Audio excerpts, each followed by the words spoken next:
It is an undeniable truth that in the past 20 years in the United States, there has been a significant increase in active shootings.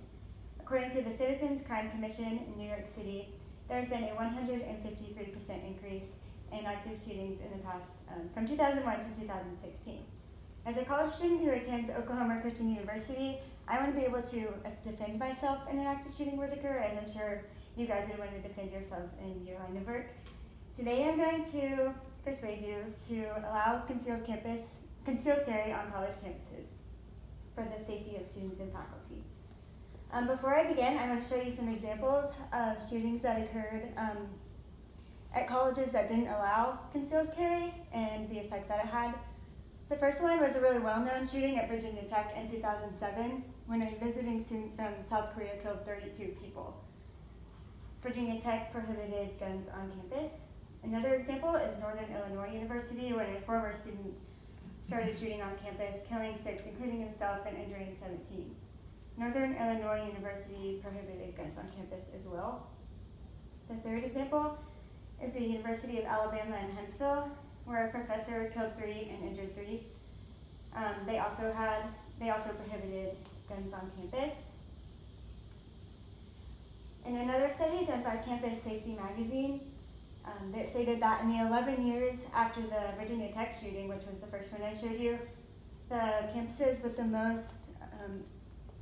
most deaths in active shooting were from colleges that prohibited guns on campus. The first one was Umpqua University with 10 killed, and the second one was Oikos in California. Now that I've showed you some examples of how prohibiting guns on campus does not protect students and faculty from shootings, I will show you the benefits that concealed carry can bring to college campuses. The first one is that it can reduce crime rate, and Kansas State actually allowed concealed carry in 2017, and it reduced the crime rate by 13%. And Colorado State University had similar results when they allowed concealed carry, according to Grand Valley State University article. Active shooters can also kill a lot of people, but if you allow concealed carry, it can reduce the amount of deaths in an active shooting. This was evident in Colorado in 2007 when at a New Life church, an active shooter opened fire, but a security guard was able to stop him. And this was because in 2003 they enacted a Concealed Carry Act because of the 1999 Columbine High School shooting. Another example was just last August, in 2018 in Titusville, Florida. An active shooter opened fire at a back-to-school event with 150 to 200 people there, mostly children, but a concealed carry handler stopped him and preventing a lot of deaths. Some people might argue to leave this to campus security or police officers, but there are 2 reasons why this is a bad idea. The first one being that police often arrive too late at the scene. According to Wall Street Journal, the average police response time is 11 minutes. It only takes like a couple of minutes to kill multiple innocent lives.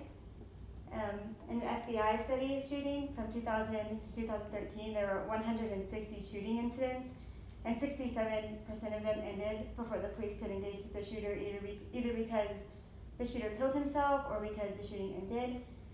Police don't want to take too long, but they just have so many unanswered questions, like where is the shooter, is he on foot, how do we stop him, what kind of gun does he have? It's kind of hard to do that in such a short amount of time. Second, some officers are not authorized to carry a gun.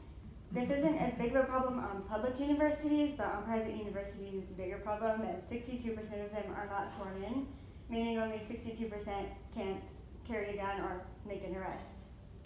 And while concealed carry offers a lot of benefits to campuses, it's also a Second Amendment right that should be upheld. The Second Amendment states that the right of the people to keep and bear arms shall not be infringed. And there are multiple court casings that upheld the Second Amendment that applies to concealed carry. For example, in Moore versus Madigan in 2012, they ruled in a 2-to-1 vote that the right to have a concealed gun applies to the Second Amendment in public, to have it ready for use and for self-defense.